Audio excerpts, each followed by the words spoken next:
Welcome back. We're here with Mary Jo Claremont from Claremont Counseling. Thanks for sticking around with us, talking about intrusive people. So we talked about what we can feel, what we can sense, and how do we deal with it. Okay, one of the first things we just talked in the first part was become aware that what is intrusive. We've been making excuses for it. It's not just poor social skills. It's they're trying to get their way. So becoming aware that that's what it is, you don't have to, oh, they're always like that. Oh, da, da. And you know what, they may be always like that, but if it bothers you, instead of complaining and fussing and talking to people after the fact about it, just address it while it's happening. Okay. The second one is respond effectively. We don't need to get angry. We don't need to raise our voice. You don't even need to be sarcastic back. Like I said about that person that asked me about how much money I was making. You know what?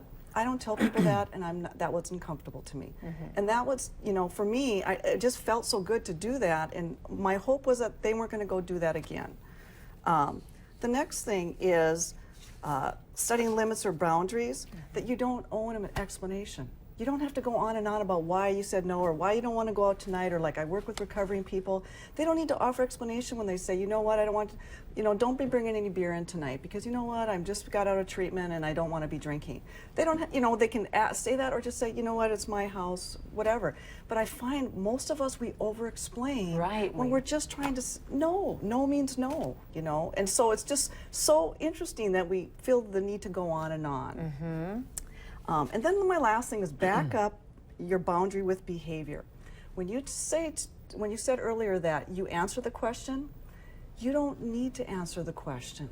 That if someone said to you, how much do you weigh these days? I mean, you'd just be like shocked first. They ask the question. Same reaction. Weight, pay. Okay, you know you don't go there. And unfortunately, there's people that they'll do that, and it catches you so off guard. You're like thinking, well, what am I protecting? And when in reality, the question itself was unfair.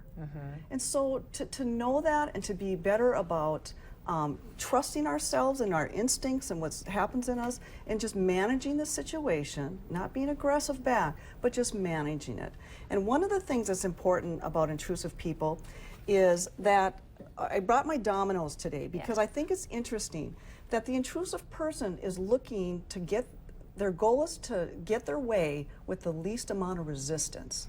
So if they just go, and we fall that quickly, easily, that reinforces, why wouldn't they do that again? Why aren't they going to ask the next neighbor again? And so it's interesting, it's like, oh, that is interesting. If we just cave, they just got their way. We didn't even put up a little bit of a, you know, a stop. Any barrier. No, we didn't.